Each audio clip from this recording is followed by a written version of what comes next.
진리를 알지니 진리가 너희를 자유케 하리라.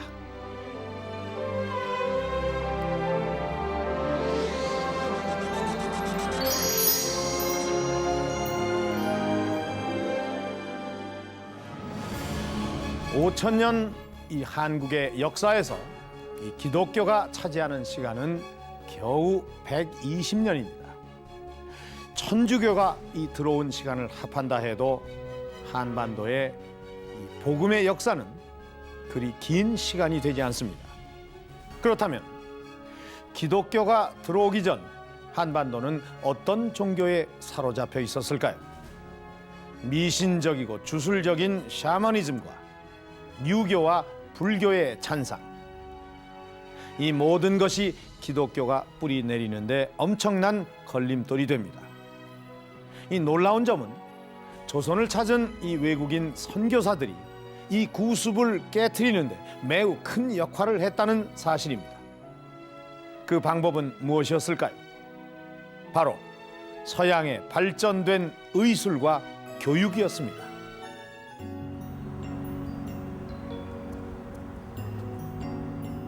2005년 가을, 전남 순천에는 순천 선교 100주년을 기념해 특별한 이들의 방문이 이어졌다.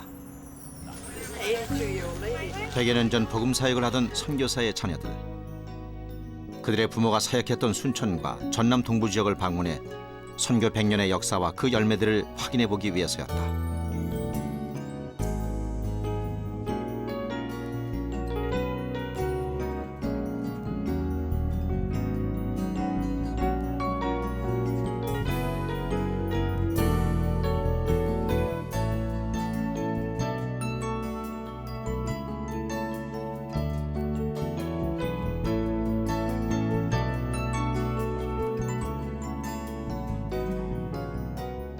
Korea for almost 30 years.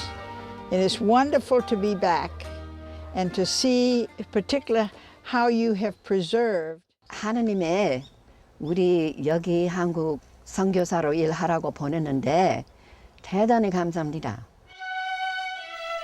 이들에게 있어 보이는 풀 한 폭이 꽃 한 송이도 너무 소중하다. 눈물과 땀에 배어있는 이 땅의 모든 것에 의미가 있다.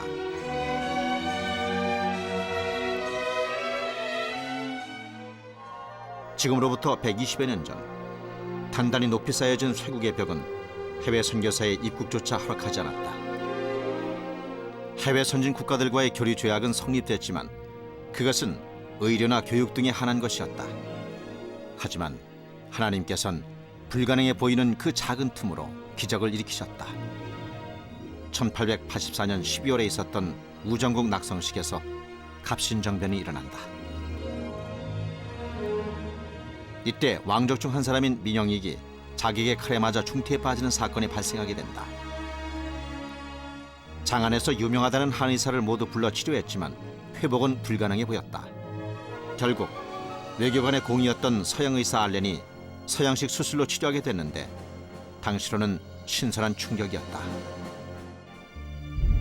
쇄국 정책으로 근대화의 기회조차 갖지 못했던 당시 조선은 과학적 진보를 이루지 못해 질병과 고통 속에 살아가고 있었다.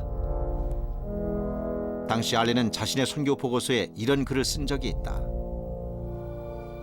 한국의 거리마다 쓰레기가 산더미처럼 쌓여 있고 파리, 모기, 날파리들이 띠를 지어 득실거리고 있으며 더러운 개천에는 온갖 병균이 들끓고 있다.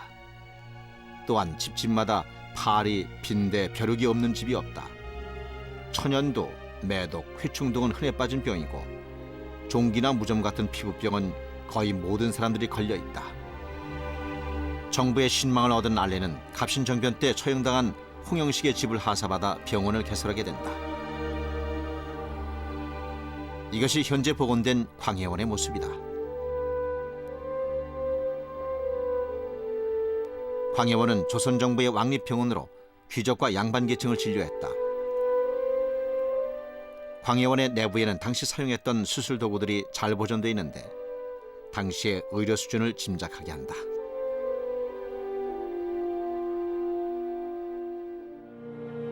조선의 마지막 왕 고종은 광해원 대신 제중원이란 이름을 하사하게 되는데 이는 사람을 구하는 집이라는 뜻으로 백성을 향한 고종의 깊은 사랑이 담겨져 있다.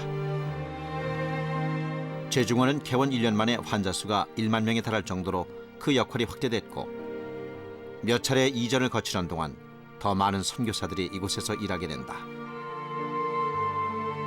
미 감리회 선교사 스크랜튼과 여의사 엘레스 그리고 제중원의 원장이기도 했던 에비슨 등이다. 이들을 통해 제중원은 괄목할 만한 성장을 거듭했고 선교사들은 이곳을 중심으로 활동을 펼쳐나갔다. 하지만 당시에는 훈련된 간호사가 없던 시절이라 기생들이 진료를 도왔다고 한다.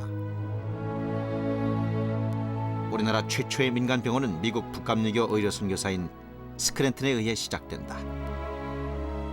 그는 서울에 집을 사 미국 의사 진료소라는 간판을 내거는데 이것이 시병원이다.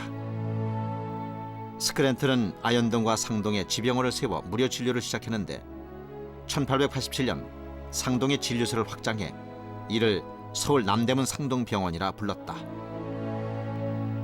당시에는 남자와 여자의 구별이 엄격해 여성과 아이들을 위한 병원이 필요했는데 1887년 여의사 하워드가 여성들을 위한 전문 병원 보군여관을 개설하게 된다. 제중원의 4대 원장이었던 에비슨 선교사는 후에 세브란스 병원을 건립하며 의료교육도 병행했다.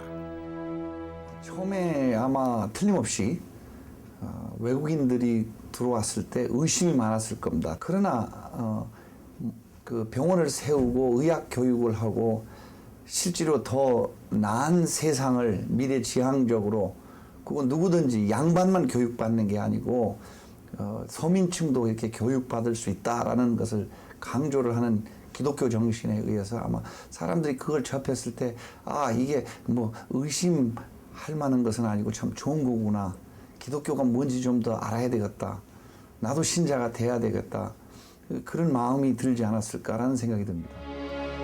기록에 의하면 당시 의료 선교사들은 환자들을 고쳐주고 성경책을 나눠주며 복음을 전하고 세리를 주었다고 한다. 한반도를 찾은 각 교단조 선교사들을 중심으로 전국에 병원이 들어섰다.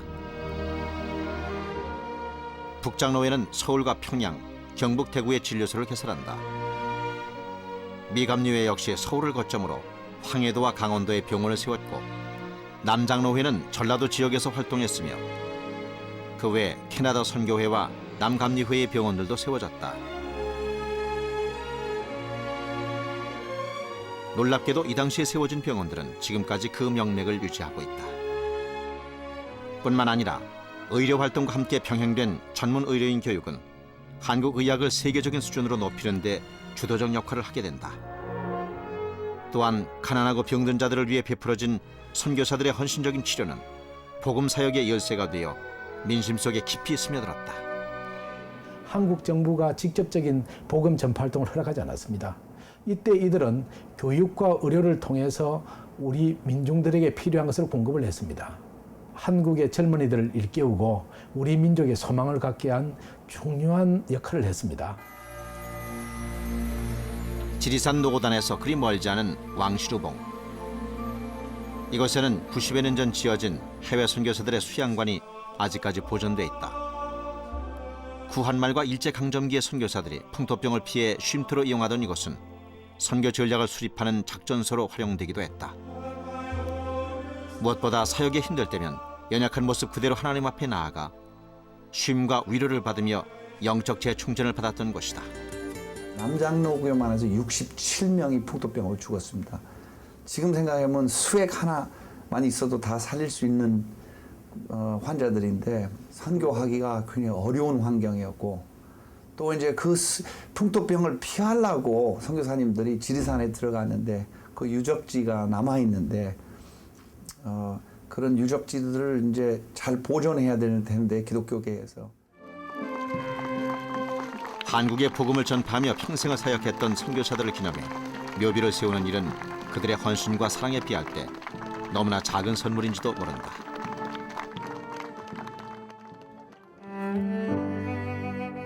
하지만 흔적으로 남은 선교사의 묘비 앞에서 우리는 그들의 아름다운 헌신을 기억하게 된다.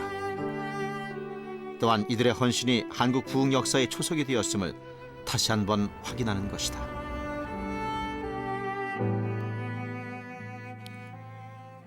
예수 탄생 이후 1900여 년이 지나서 이 땅에 나타난 파란 눈의 선교사들은 예수님처럼 병들고 아픈 자들에게 다가가 사랑을 베풀었습니다. 예수를 알지 못하던 사람들의 눈에도 선교사들이 베푼 사랑은 거짓없이 정직한 것이었습니다. 이제 더 이상 그들을 배척할 이유도 없었고 그들이 전하는 하나님을 외면하지 않았습니다. 또한 구습과 민간 신앙을 버리는 중요한 계기가 됩니다. 그리고 거기에 또 한 가지, 교육이 시작되었습니다. 조선 후기 한국 최초의 근대식 공립교육기관은 유경공원이었다. 미국인 교수 헐버트를 비롯해 허치슨, 헬리팩스 등이 교사로 초빙되어 양반가의 자제와 고위 관리층을 대상으로 서구의 선진 문물을 가르치기 시작했다. 하지만 이것이 대중적인 교육으로 확산되진 않았다. 민중을 대상으로 하는 국민교육은 오히려 병원이었던 광해원에서 시작됐다. 제중원으로 이름이 바뀐 뒤 자연스럽게 해외 문물을 가르치는 교육장으로 활용됐으며 훗날 세브란스 의과대학으로 발전한다. 석유로 돈을 많이 벌었던 사업가 세브란스가 한국을 오지도 않으셨던 분입니다. 그분이 얼마나 필요하냐. 거의 공수표를 써줬어요. 그 당시에. 그러면서 그 돈을 전달하면서 유명한 말을 남겼습니다. 나의 주는 기쁨이 여러분들이 받는 기쁨보다 더 큽니다. 되려 주면서 나는 기쁜 마음으로 준다. 그렇게 해서 이제 서울역 앞에 세브란스 병원이 광해원 제중원에 이어서 이제 옮겨갈 때 그 세브란스라는 이름이 붙게 됐습니다. 1885년 한국에 정식으로 선교 임무를 가지고 입국한 두 명의 선교사 언더우드와 아펜젤러. 이들이 한국 근대 교육의 효시가 된다. 한국에 온 아펜젤러 부부는 그해 8월 고영필과 이겸나라는 두 학생을 얻어 배제학당을 세운다. 당시 서울에는 성균관이라는 유교적 교육기관이 있을 뿐 현대식 교육기관은 없을 때였다. 배제학당의 당후는 요귀대자 당위인역이라 했는데 이 뜻은 너희 중에 크고 자는 자는 섬기는 자가 될 것이고 으뜸이 되고자 하는 자는 종이 되리라는 마태복음 20장의 말씀을 인용한 것이었다. 이것은 당시 유교의 가르침이었던 남을 지배하고 다스리기 위한 교육 정신과는 근본적으로 다른 것이었다. 이승만 박사는 배제학당 대학부의 최초 영문과 학생이었고 미국 기독교 청년회에서 유학하고 돌아온 서재필과 윤치호는 이곳에서 강사로 활동하기도 했다. 당시의 배제학당은 지금의 배제중고등학교로 여전히 그 정신을 이어오고 있다.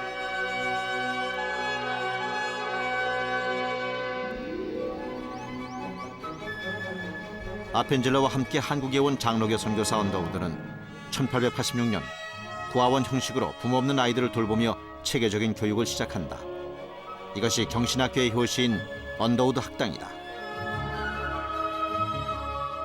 하지만 왜 이유 없이 베풀고 나누어 주는지 그의 헌신을 이해하지 못했고 오히려 야유를 던지기도 했다.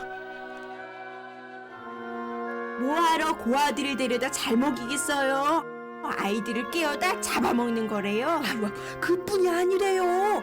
누나를 빼가지고 안경알을 만들고 염통으로 약을 만들어요, 쌤. 하지만 사람들의 오해들도 언더우드의 의지를 꺾진 못했다.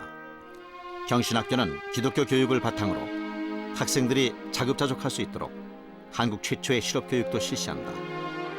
그 후 1915년 대학부를 설립해 전문화된 교육기관으로 명성을 날리게 된다. 이것이 연세대학교의 전신인 연희전문학교다. 하나님의 섭리 아래 한 선교사의 눈물과 땀이 이뤄낸 믿음의 결과로 120년이 지난 지금까지 아름답게 남아있다.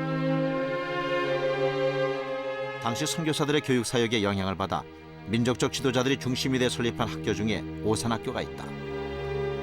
애국애족하며 국가를 위해 봉사할 인재 양성을 목표로 삼았던 오산학교는 많은 민족적 지도자를 배출해냈다. 3.1운동에 참가해 학교가 폐교됐지만 이후 재건되어 아직까지 그 정신을 이어오고 있다. 민족적 지도자를 양성한 당시 학교로 빼놓을 수 없는 것이 숭실학교다.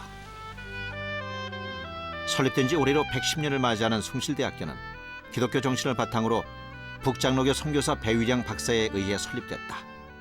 기독교 학교는 한국에서 처음으로 근대 문명을 가르치고 확산시키는 중요한 역할을 했고, 그것은 오늘날까지도 한국 교육의 큰 축과 흐름으로 존재하는 사학의 가장 중추가 되는 그러한 기관입니다. 그리고 역시 이 한국의 기독교 교육기관들은 앞으로도 한국 사회의 가장 큰 그 문명적 그 중심처로서 선교뿐만 아니라 한국 교육의 큰 중심적 역할을 계속해 나가야 된다, 이렇게 볼 수 있습니다. 한국에서 사역할 당시 언더우드가 그린 지도를 보면 그의 집을 중심으로 많은 학교들이 눈에 띈다. 아직까지 정동에는 이런 학교들의 터가 남아있다. 그리고 그중엔 정동여학당, 정신학교도 있다. 여성교육의 필요성을 느낀 선교사 엘레스가 제중원 사택에 정동여학당을 세우고 5명의 고아들을 데려다 성경과 산수를 가르친 것이 이 학교의 시초가 됐다. 첫 5년 동안 52명의 학생을 가르쳤는데 한국식 예절 관습을 존중해 하루에도 10차례 꿇어앉아 평절을 시켰다고 한다. 1895년 연지동으로 이전하면서 사립연동학교로 이름을 바꿨는데 학교 옆 연동교회에서 매일 예배를 드렸다. 사립연동학교는 다시 정신학교로 바뀌었고 지금의 정신여자고등학교다. 기독교가 여성들 교육에 끼친 역할은 지대합니다. 남성의 부속물이 아니라 그들도 동등한 인간임을, 인간의 존엄성을 일깨워준 그런 역할들을 교회가 체계적으로 해나갔습니다. 또 하나는 교회 안의 여성들은 남성과 동등한 지위에서 역할을 할 수 있는, 그야말로 사회 속에서의 양성평등이 교회에서 비롯되었다고 할 수가 있습니다. 국내에서 최초의 여성교육 기관을 꼽는다면 단연 이화학당이다. 이화학당은 명성황후에게 하사받은 이름으로 백꽃같이 순결하고 아름다우며 향기로운 열매를 맺으라는 의미를 담고 있다.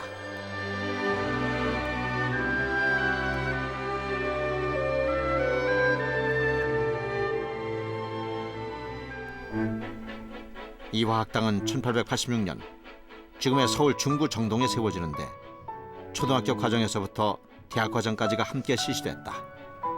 이화학당을 창설한 이는 미국 선교사 스크랜턴 부인으로 기독교적 여성교육을 목표로 했다. 개교 당시 여성교육을 기피하는 사회 통념 때문에 학생을 모집하는 일이 힘들어 최초 입학생이 겨우 1명뿐이었다고 한다. 이화학당의 교육과정은 시간이 지남에 따라 점점 다양해졌고 1914년에 이르러 최초의 대학 졸업생을 배출하기에 이른다. 한국 최초의 여자 전문 대학인 이화학당은 여성교육의 중심이 됐고 여성민족 지도자를 배출하는 데 큰 공헌을 한다. 특히 3.1운동 당시 독립만세운동을 주도했다는 이유로 투옥되어 옥사한 유관순 역시 이화학당의 학생이었다. 표면적으로는 여성교육기관이었던 이화학당은 사실상 선교의 구심점 역할을 하고 있었다. 정동 제1교회 초기 여성교인이 거의 이화학당 학생이었다는 것만 봐도 그 내적인 움직임이 어떠했는지 알 수 있다. 학생들의 증가는 곧 복음 전파를 의미했고 지식을 품은 여성들은 기독교적인 사관으로 한국 여성 사회를 주도하게 된다. 선교사들의 수가 증가하면서 전국적으로 학교들이 늘어났다. 당시 세워진 선교사 학교들은 언어를 깨우치게 하는 것은 물론 신문물을 가르쳤고 한국의 젊은이들이 능동적으로 성장할 수 있도록 양육했으며 그들을 변화시켰다. 하지만 더욱 중요한 것은 모든 교육이 성경을 바탕으로 한 기독교 교육이 있었다는 것이다. 기독교 사관으로 무장된 젊은이들은 한국 사회를 주도적으로 이끄는 주춧돌이 됐다. 젊은이들에게 뿌려진 복음의 씨는 이렇게 깊이 뿌리내리기 시작했다. 서울시 광진구에 위치한 장로회 신학대학교. 이것은 미국 캘리포니아 출신 마포 사뮤엘 목사가 1901년에 세운 신학교에서 출발했다. 지난해 5월 이곳에서는 학교의 설립자였던 마포 사뮤엘 목사의 유해를 이전하는 이장식을 거행했다. 1890년부터 한국에서 사역했던 마포 사뮤엘 목사. 신사참배 거부를 이유로 한국에서 추방당한 이후 70년 만에 다시 한국 땅을 찾은 것이다. They didn't want any foreigner, but he kept coming back. And he was stubborn. You throw him out, coming back. He said, I come because I love you. And finally they said, yes, and we're beginning to like you. 죽어서도 한국에 묻히고 싶다던 그의 마지막 유언은 반세기가 훨씬 지난 뒤에야 이루어졌다. 한국 기독교회가 받은 영향이라는 것은 아무리 강조해도 지나치지가 않을 정도로 마포 삼열 목사님 때문에 사실은 한국의 신학 교육이 이제 시작되었고 또 결국은 자리를 잡는 데까지 이르렀고 26의 젊은 나이로 한반도를 찾았던 마포 삼열 목사. 그가 한국 땅을 밟은 지 117년이 지난 오늘 그의 가르침을 제자 방지일 목사를 통해 확인할 수 있다. 보다가 우리들이 알고 믿는 것은 아니고 믿고 아는 것인데 이게 얼마나 믿고 알기 알고 믿으려고 하면 그건 믿음이 아니에요. 신앙 가고 모험 가고 개척 가고 아브라함과 같으려고 아브라함이 그렇잖아요. 아브라함이 개척 가고 모험 가고 신앙가 아니에요. 그러니까 이 마포도 꼭 그런 사람이요.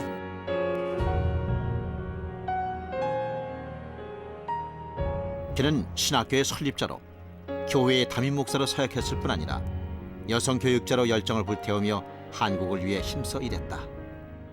이대 졸업장인데 여기 사진을 보면은 그리고 십자가가 있죠. 이 횃불을 통해서 십자가가 여기 보면 한반도 전체를 이 예수님의 그 광명의 빛이 십자가를 통해서 primary responsibility was not to try themselves to do the work, but to train and help to train and develop the Korean people. 한국을 사랑해서 평생 한국을 위해 몸바치고 한국 땅에 묻히길 원했던 마포 삼열. 그가 뿌린 복음의 씨앗이 한국 교육계의 큰 열매로 맺혀 있다. 한국 교회 초기 목회자였던 마포 삼열. 그는 한국 대부흥의 중심에서 함께 기적을 체험한 기적의 증인이기도 했다. 마포 삼열 목사님에게 한국은 그저 단순한 사역지가 아니었습니다. 어쩌면 평생을 간절히 사랑한 연인의 나라였고 또한 제자의 나라였습니다. 이런 사랑과 헌신 속에 배우고 자라난 한국의 젊은이들은 지식만을 배운 것이 아니라 하나님을 만났고 또 체계적으로 성경을 공부했으며 은혜를 체험했고 또 변화했습니다. 한 사람 한 사람 젊은이들의 변화는 한국 사회의 큰 변혁을 예고하는 것입니다. 한국은 더 이상 무식하고 병든 나라가 아니었습니다. 짧은 시간이었지만 신지식으로 일깨워진 젊은이들은 새로운 신한국을 꿈꾸며 움틀대기 시작합니다. 일제 치하, 농촌의 현실은 비참했다. 농촌 수탈 정책으로 자작농가는 줄어들었고 소득의 평균 50%를 소작료로 내야 하는 한국의 농민들은 가난과 빚에 시달려야 했다. 역시 이때의 1920, 30년대 한국 농촌 상황이라는 건 소위 식민지 경제 수탈 상황입니다. 그래서 특별히 일본의 그 토지 정책과 농촌 정책 때문에 수많은 한국 농민들이 그 정말 초근목피할 수밖에 없었고 많은 이들이 고향을 등지고 만주나 노령이나 그리고 일본으로 살 길을 찾아 떠나야 되는 이런 상황이었습니다. 그래서 이제 당시는 그 산업 구조도 70-80% 이상이 농업에 의존하는 그런 농업사회였기 때문에 한국의 전체적인 산업 기반이 무너지는 상태였습니다. 이때 한국교회는 여기에 대한 책임감과 문제의식을 가지고 농촌 선교를 적극적으로 추진했고 많은 한국의 농민들에게 새로운 농사법과 새로운 계몽 운동을 통해서 농촌에 보다 나은 현실을 도모하는 이러한 운동에 앞장을 섰습니다. 당시 농민들이 터전을 버리고 외국으로 이주한 통계 자료를 보면 만주로 약 150만 명, 시베리아로 약 200만 명가량이나 된다. 해외 선교사들에게 기독교 교육을 받은 젊은이들은 기독교 단체를 중심으로 농촌 계몽 운동을 펼치게 된다. 1931년 협성신학교 신학생인 최용 씨는 YWCA의 농촌 파견 교사로 지금은 안산시가 된 화성군 천곡리에 파송된다. 그녀는 바로 시문의 소설 상록수의 주인공이기도 하다. 그녀는 단순히 그를 깨우치게 하는 데 목적을 두지 않고 삶으로 하나님을 보여주며 글로 구원의 기쁨을 표현하게 하는 문자 복음 운동을 펼쳤다. 민족 지도자 최용신과 같이 메마른 땅에서 죽어가는 복음의 씨를 소생시키는 것이 당시 기독 청년들의 농촌 계몽 운동이었다. 이런 농촌 운동은 한국 교회로 하여금 사회 문제에 관심을 갖도록 하는 데 중요한 계기가 된다. 교회가 사회의 문제들을 극복해가는 주도적 역할을 감당해야 한다는 것, 이것을 깨닫게 된 것이다. 하나님은 미리 계획하셨고 그 뜻대로 이 한반도를 변화시켰습니다. 외국인 선교사들의 헌신적 사역을 바탕으로 한반도는 복음의 땅이 되었으며 의료와 교육에서도 큰 발전을 보입니다. 신문명을 공부한 한국의 젊은이들은 기독교적인 사관으로 세상을 품으며 새 시대를 주도하는 신지식인으로 성장하게 됩니다. 또한 앞으로 닥쳐올 고난 속에서도 주체가 돼 한국을 지키기 위해 싸우기 시작합니다. 이 프로그램은 여러분의 미디어 선교 후원으로 제작되었습니다. 선교는 사명, 후원은 동역. 당신도 복음을 전할 수 있습니다. 선교 후원 02-6333-1003번.